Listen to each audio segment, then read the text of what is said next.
नमस्कार. आजच्या व्हिडिओमध्ये मी तुम्हाला रक्षाबंधनाच्या दिवशी राखी नक्की आपण कोणत्या पद्धतीने बांधावी, औक्षण कसे करावे, ताटामध्ये काय काय असावे, कोणी कोणाच्या पाया पडावे, त्याचप्रमाणे कोणत्या दिशेला तोंड करून ही राखी बांधावी याबद्दलची संपूर्ण माहिती सांगणार आहे. पण त्याआधी तुम्ही चॅनलवरती नवीन असाल तर चॅनलला लाईक करा आणि सबस्क्राईब देखील करा.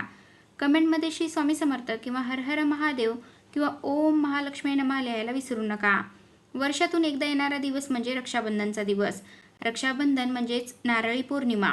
यंदा रक्षाबंधन जे आहे तर ते 28 ऑगस्टला आलेले आहे. पौर्णिमा तिथी ही 27 ऑगस्टला गुरुवारी सकाळी 9:08 सुरू होणार आहे आणि 28 ऑगस्टला शुक्रवारी सकाळी 9:48 संपणार आहे. त्यामुळे रक्षाबंधन जे आहे तर ते 28 ऑगस्टला साजरे केले जाणार आहे. श्रावण महिन्यामध्ये रक्षाबंधनचा सण येत असतो. श्रावणाच्या शुक्ल पक्षाच्या पौर्णिमेला हा दिवस येत असतो आणि संपूर्ण भारतामध्ये या दिवशी आनंदाचे आणि आपुलकीचे वातावरण राहते. हा सण बहीण भावाच्या पवित्र नात्याचा सण मानला जातो, जो राखीच्या धाग्याने एकमेकांना जोडण्याचे काम करतो. या दिवशी बहीण आपल्या भावाच्या मनगटावरती राखी बांधते आणि भाऊ तिचे रक्षण करण्याचे वचन देऊन ओवाळणी देऊन भेटवस्तू देत असतो. भाऊ बहिणीच्या प्रेमाच्या प्रतीक असलेल्या या सणाला अनन्यसाधारण असे महत्त्व आहे. रक्षाबंधनचा जो दिवस आहे तर तो बहीण आणि भाऊ तर यांच्या नात्याला अतिशय घट्ट करणारा असा दिवस आहे. या दिवशी आपण राखी जी आहे तर ती कशी बांधायची आहे आणि त्यासाठी आपण औक्षण करत असतो आणि हे औक्षण करत असताना औक्षणाचे ताट जे आहे तर ते तयार करायचे आहे.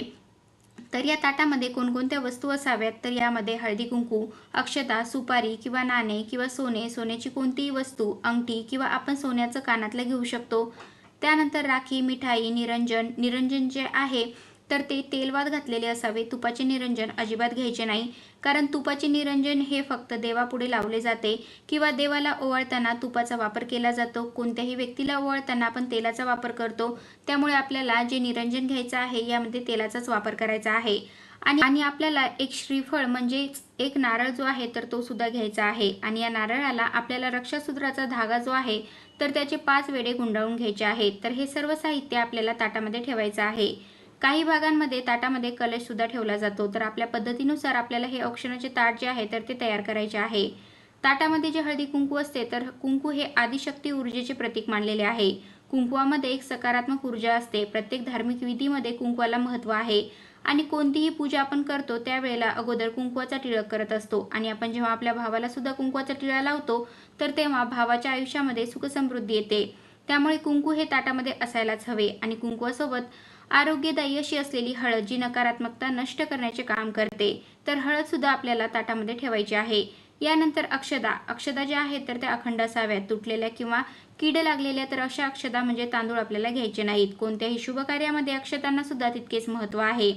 आपल्या भावाला दीर्घायुष्य मिळावे तर यासाठी अक्षदा ज्या आहेत तर त्या आपल्याला घ्यायच्या आहेत, कारण अक्षदा ज्या आहेत तर त्या दीर्घायू मानलेल्या आहेत. त्याचप्रमाणे अक्षता या संपन्नतेचे प्रतीक सुद्धा आहेत.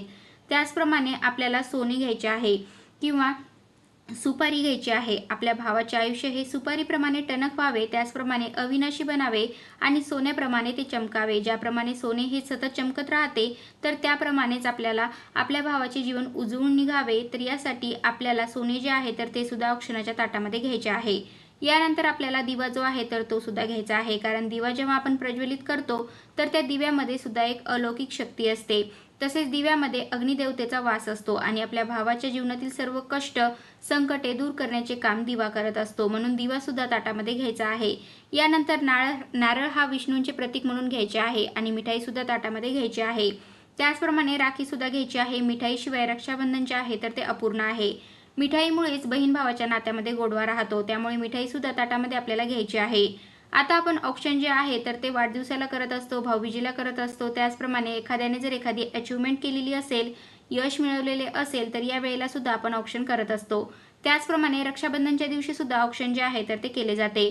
आता हे औक्षण जे आहे तर ते आपण करायचे आहे, परंतु ज्या वस्तू आपण घेतलेल्या आहेत तर त्या वस्तू आपल्याला ताटामध्ये कोणत्या ठिकाणी ठेवायच्या आहेत तर रक्षाबंधनची आपण जी थाळी तयार करणार आहोत तर मध्यभागी आपल्याला ठेवायच्या आहेत, त्या म्हणजे अक्षदा. त्याच्यासमोर आपल्याला पुढच्या बाजूला निरंजन ठेवायचं आहे, उजव्या बाजूला हळदी कुंकू ठेवायचं आहे, त्यानंतर सुपारी, सोने ठेवायचं आहे. तसेच आपण ज्या अक्षदा मध्यभागी ठेवलेल्या आहेत त्याच्या पाठीमागच्या बाजूला राखी ठेवायची आहे. डाव्या बाजूला आपल्याला मिठाई ठेवायची आहे. त्याचप्रमाणे आपल्याला नारळ जो आहे आपण घेतलेला तर तो सुद्धा ठेवायचा आहे.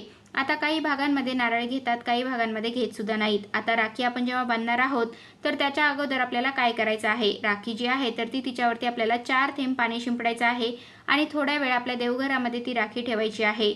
यामुळे राखी जी आहे तर ती पवित्र होते. त्याचप्रमाणे देवघरामध्ये आपण ती ठेवल्यामुळे जे काही देवी तत्व आहे तर ते सुद्धा त्या राखीमध्ये सामावले जाते आणि याचे शुभ फळ हे आपल्याला आपल्या भावाला प्राप्त होत असते. आता आपण औक्षण जेव्हा करणार आहोत तर त्यावेळेला आपण जे ताट तयार केलेलं आहे तर ते डायरेक्ट जमिनीवरती न ठेवता फुलांच्या पाकळ्या किंवा थोडेसे तांदूळ ठेवून त्यावरती आपल्याला हे ताट ठेवायचं आहे.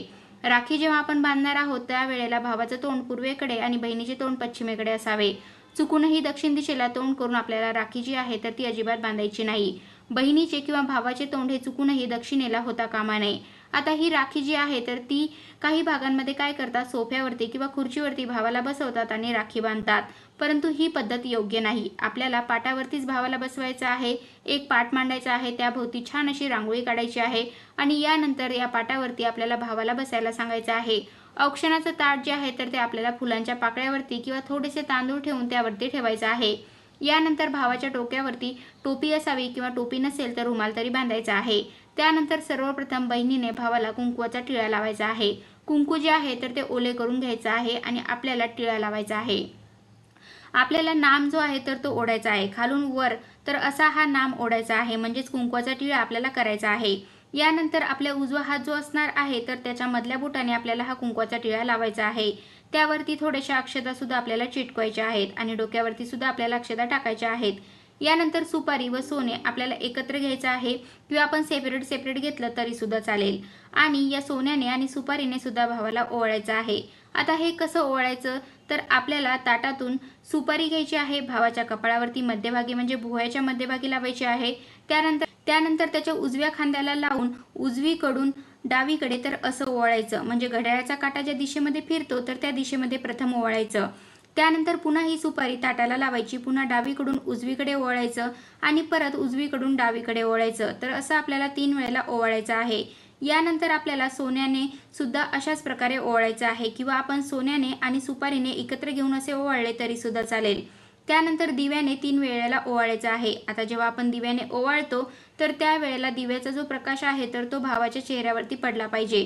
तर अशा प्रकारे आपल्याला ओवाळायचं आहे, कारण आपण जेव्हा सोने आणि सुपारी ही भावाच्या कपाळाला लावतो तेव्हा आपल्या भावाला शिवशंकरांच्या सात्विक लहरी मिळत असतात आणि श्रावण महिन्यामध्ये रक्षाबंधन येते. श्रावण महिना हा शंकरांना समर्पित आहे, त्यामुळे शिवशंकरांच्या लहरी आपल्या भावाला मिळाव्यात म्हणून आपल्याला सोन्याने आणि सुपारीने ओवाळताना ते भावाच्या कपाळावरती लावायचं आहे. त्याचप्रमाणे जेव्हा आपण दिव्याने ओवाळतो तर त्यावेळेला भावाच्या दीर्घायुष्यासाठी, प्रगतीसाठी आपल्याला प्रार्थना करायची आहे आणि यानंतर आपल्याला राखी बांधायची आहे. आता राखी बांधताना त्या राखीला किती गाठी मारायच्या असा प्रश्न सुद्धा पडतो. तर 3 गाठी आपल्याला मारायच्या आहेत असे धर्मशास्त्र सांगते. 3 गाठी म्हणजे काय तर ब्रह्मा, विष्णू आणि महेश. पहिली गाठ भावाच्या दीर्घायुष्यासाठी आणि चांगल्या आरोग्यासाठी, दुसरी गाठ ही बहिणीच्या दीर्घायुष्यासाठी आणि शांतीसाठी आणि तिसरी गाठ ही बहीण भावाचे नाते जे आहे तर यामध्ये गोडवा राहण्यासाठी. यानंतर बहिणीने भावाला मिठाई भरवायची आहे. भाऊ मोठा असेल तर बहिणीने त्याच्या पाया पडायचा आहे आणि बहीण मोठी असेल तर भावाने बहिणीच्या पाया पडायचा आहे. तसेच बहिणीने भावाला श्रीफळ द्यायचं आहे. जे श्रीफळ आपण ताटामध्ये 5 रक्षासूत्राचे वेढे गुंडाळून ठेवलेले असते तर हे श्रीफळ द्यायचे आहे आणि भावाने सुद्धा बहिणीला भेटवस्तू द्यायची आहे. आता जेव्हा भेटवस्तू दिली जाते तर ही भेटवस्तू कोणती द्यावी तर आपली बहीण जर शिक्षण घेत असेल तर शिक्षणासाठी उपयोगी पडणारे साहित्य आपण देऊ शकतो, डायरी, पेन, पुस्तके.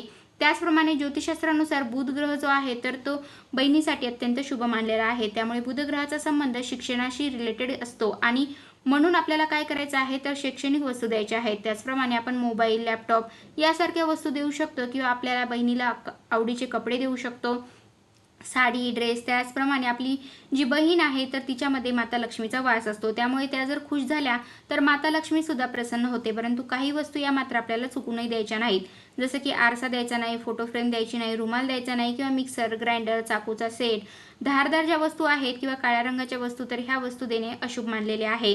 त्यामुळे या भेटवस्तू मात्र आपल्याला चुकूनही द्यायच्या नाहीत. तसेच चप्पल द्यायची नाही किंवा सँडल द्यायची नाही. चप्पल किंवा सँडल देणे तर हे सुद्धा शुभ मानले जात नाही. तर अशा प्रकारे आजच्या व्हिडिओमध्ये मी तुम्हाला रक्षाबंधनच्या दिवशी राखी नक्की आपण कोणत्या पद्धतीने बांधावी, औक्षण कसे करावे, ताटामध्ये काय काय असावे, कोणी कोणाच्या पाया पडावे, त्याचप्रमाणे कोणत्या दिशेला तोंड करून ही राखी बांधावी याबद्दलची संपूर्ण माहिती सांगण्याचा प्रयत्न केला आहे. कसा वाटला तुम्हाला माझा आजचा व्हिडिओ कमेंट करून नक्की सांगा आणि कमेंटमध्ये श्री स्वामी समर्थ किंवा हर हर महादेव किंवा ओम महालक्ष्मी नमः लिहायला विसरू नका. धन्यवाद.